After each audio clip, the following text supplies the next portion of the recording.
John McGlashan, the Otago scheme's chief organiser and promoter in Edinburgh, who then threw in his lot with the settlers.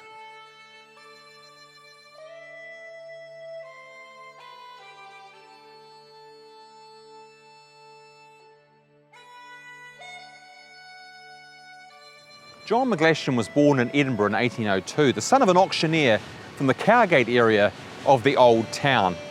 He attended Edinburgh High School and the University of Edinburgh before qualifying as a solicitor in 1824. 3 years later, he married Isabella McEwen, the daughter of a professional soldier from Stirling. They would have 4 sons and 6 daughters together. And for the next 30 years, John and Isabella lived just here at what was then Argyle Square, a smart neighbourhood of professional men's houses surrounding an enclosed garden. But that whole neighbourhood has since been swallowed up by these buildings of the National Museum of Scotland.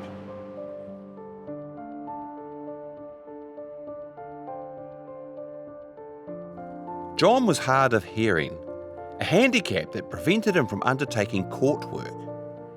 He made up for it by his writing on legal subjects, which established his reputation and brought him plenty of work.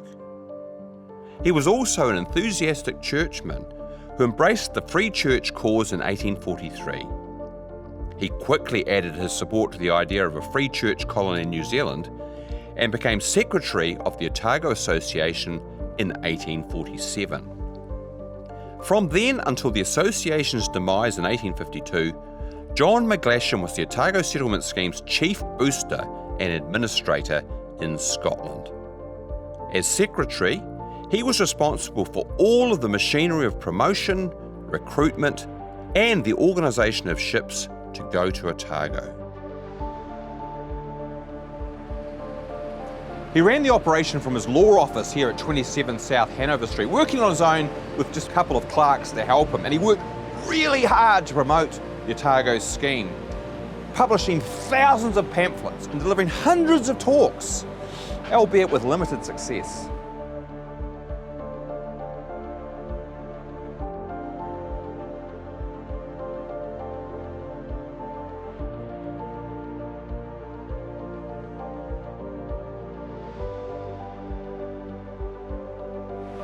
The office was open 10 hours a day, presumably excluding Sundays.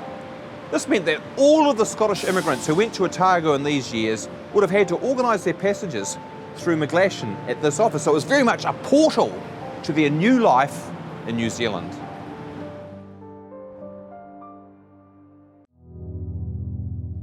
But the viability of the Otago emigration scheme depended entirely on land sales, and the association consistently failed to meet its sales targets.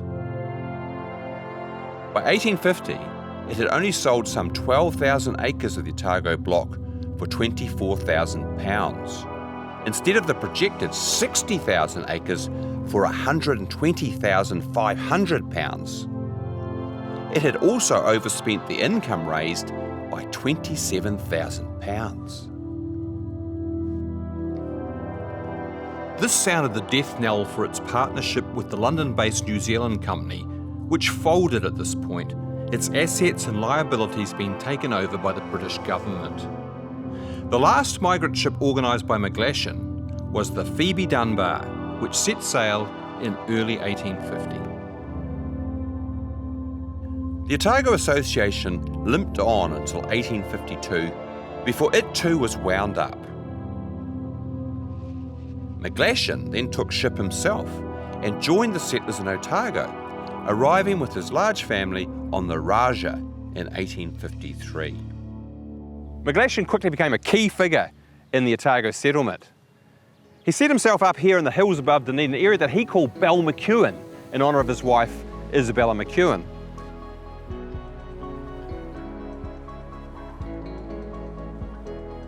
By 1854 he had been appointed provincial treasurer and solicitor, and the following year he was elected to the provincial council. In 1858 he became the deputy superintendent of the Otago province. His public reputation was tarnished, however, by the financial scandal that brought down James McAndrew's superintendency in 1861. McGlashan had been careless in his administration of the provincial accounts, and his ineptitude was exposed by MacAndrew's misdeeds. He nonetheless held a number of important positions in the provincial administration before his death in a riding accident in 1864.